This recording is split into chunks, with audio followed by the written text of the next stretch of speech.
apolares y moleculares. ¿Ya? Me dice, primero, tienen alta temperatura de fusión comparado con los sólidos cristalinos, moleculares y polares. Se disuelven en solventes apolares y fundidos no conducen la electricidad. Muchachos, si hablamos de sólidos cristalinos, apolares y moleculares, primero nos concentramos en que sea un sólido cristalino molecular. Ejemplo de un sólido cristalino molecular, ¿quién podría ser? Mira, podría ser el H2O sólido. ¿Qué es el H2O sólido? Hielo. Perfecto. Este señor viene a ser el hielo. Pero, mira, podríamos hablar de CO2 sólido. ¿Quién es él? Hielo negro. ¿Hielo negro? No, hielo seco, perfecto, hielo seco.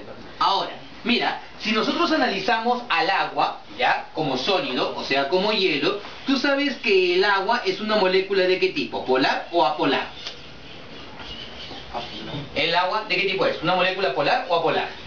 Recontrapolar. En su estructura o entre las moléculas, ¿a qué tipo de fuerza intermolecular vamos a encontrar? Al puente de hidrógeno. Perfecto, vamos a encontrar al puente de hidrógeno. Mientras que en el caso del dióxido de carbono, el dióxido de carbono tiene esta estructura, de esta manera. ¿Ya? Entonces, aparece con esta estructura. Esta molécula es una molécula del tipo apolar. Y entre moléculas apolares, ¿qué tipo de fuerza intermolecular predomina? Predominan las fuerzas de lodo. De esta manera. Ahora, hay que recordar que si hay puente de hidrógeno, las fuerzas intermoleculares son mayores o son menores. Mayores. Y acá las fuerzas intermoleculares son menores. Por lo tanto, si yo hiciera la comparación entre un sólido molecular que sea polar y un sólido molecular que sea apolar, el de acá es apolar y el de aquí es polar, ¿qué vamos a observar? Que como aquí las fuerzas intermoleculares son mayores, sus propiedades van a ser diferentes a las de acá. Por ejemplo, ¿quién de los dos tendrá mayor temperatura de fusión? ¿El que tiene puente de hidrógeno o el que tiene lodo? El que tiene puente de hidrógeno.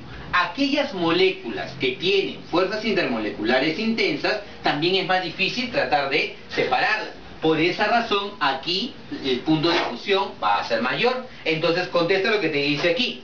Con respecto a los sólidos cristalinos moleculares apolares, primero, tienen alta temperatura de fusión comparada con los sólidos cristalinos moleculares polares. ¿Es correcto? ¿Los apolares tienen mayor temperatura de fusión? No, esa es falsa, porque las fuerzas de London son más débiles que las fuerzas del puente de hidrógeno o el dipolo-dipolo. Entonces, la primera alternativa, ¿cómo sería entonces? Falsa.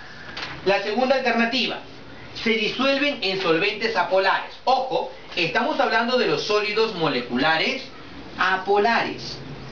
¿Tú te acuerdas que hay una regla en química, verdad? Lo similar disuelve a lo similar, ¿cierto? Es incorrecto decir que lo polar a lo apolar y lo apolar a lo apolar. Se dice lo similar disuelve a lo similar. En este caso, ¿qué tipo de sustancias tenemos? Apolares. Por lo tanto, si yo quiero que él se disuelva en algún tipo de solvente, ¿qué tipo de solvente deberás utilizar? ¿Un solvente polar o apolar? O A. Apolar. Entonces me dice, se disuelven en solventes apolares. ¿Verdadero o falso? Sí, es probable que se disuelva en solventes apolares, porque él también es un sólido apolar. Y por último, fundidos no conducen la electricidad. ¿Qué tú dices? ¿Sí o no? Verdadero. ¿Por qué va a ser verdadero? Porque tú recuerda que esto cuando se vuelve líquido, o sea cuando se funde, ¿cómo va a quedar? Va a quedar en su estado de molécula. Para que pueda conducir la corriente eléctrica, ¿qué es lo que debería pasar? Debería pasar que haya iones en solución. Me explico mejor. Imagínate que yo tenga a este señor, al NaCl sólido. ¿Cómo se llama él? ¿Ah? ¿Cómo se llama él? Cloruro de sodio. Y el cloruro de sodio es un sólido, en este caso, cristalino pero iónico. ¿Ya? Como sólido no conduce la corriente eléctrica. Pero si tú lo calientas hasta la temperatura de 801 grados Celsius, ¿sabes lo que va a pasar? Este señor se va a separar por completo en ion sodio y en ion cloruro. ¿Y los iones libres pueden conducir la corriente eléctrica, sí o no? Sí. Cuando hay iones libres, se puede conducir la corriente eléctrica. Por eso, ¿quiénes típicamente pueden conducir la corriente eléctrica cuando están fundidos? Los sólidos iónicos. Los sólidos moleculares no, porque ellos permanecen como moléculas y no forman iones libres. Por lo tanto, ¿cuál sería la secuencia de verdadero y falso? La primera es falsa y las otras dos son verdaderas. Por lo tanto, en ese caso sería la alternativa B.